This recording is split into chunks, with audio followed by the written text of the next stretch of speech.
अवस्थेत असलेल्या चालकाने राष्ट्रीय महामार्गावर नागमोडी धिंगाणा घालून झालेल्या भीषण अपघातात चालकासह क्लीनर गंभीररित्या जखमी झाला असून विद्युत पुरवठा सुरू नसल्याने दोघेही बाळंबाळ बचावल्याची घटना आज 28 रोजी सकाळी 11:30च्या दरम्यान माहूर किनवट राष्ट्रीय महामार्गावर घडली आहे। हदगाव तालुक्यातील पिंपरखेड येथील राहुल देवीदास पाईकराव वय वर्ष 50 मध्यधुंद चालक येथीलच बाबाराव दिगंबर ससाने वय वर्ष 36 या एका सोबत्याला घेऊन आयचर प्रो 6037 हा ट्रक MH26 BE 8658 हा ट्रक घेऊन चंद्रपूरवरून सिमेंट भरण्यासाठी निघाला होता।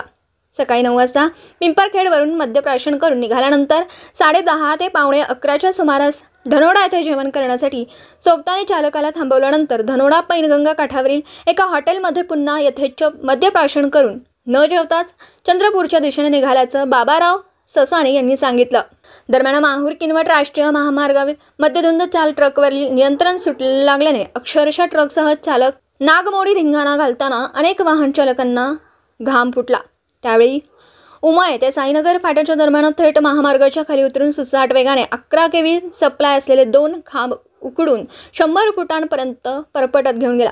या ट्रक चालक राहुल पाईकराव हा मध्यधुंद चालक काच फोडून ट्रक समोर फेकला गेला, तर सोबत असलेला बाबाराव ससाने हा स्टेपनीच्या खाली दाबला गेला। विशेष म्हणजे घटनेच्या वेळी अनेक जण रस्त्यावर असल्याने जखमींना तातडीने माहूरच्या ग्रामीण रुग्णालयात हलवलं। सुदैवाने 11 kVच्या विद्युत तारेत वीज प्रवाह सुरू नसल्याने मोठी जीवितहानी टळली, तरी यात चालकाची अवस्था गंभीर असल्याची प्रत्यक्ष परिस्थिती आहे। वृत्त लिहिपर्यंत या प्रकरणी पोलिसात गुन्हा नोंद न झाल्याने घटनेची अधिकची माहिती प्राप्त होऊ शकली नाही।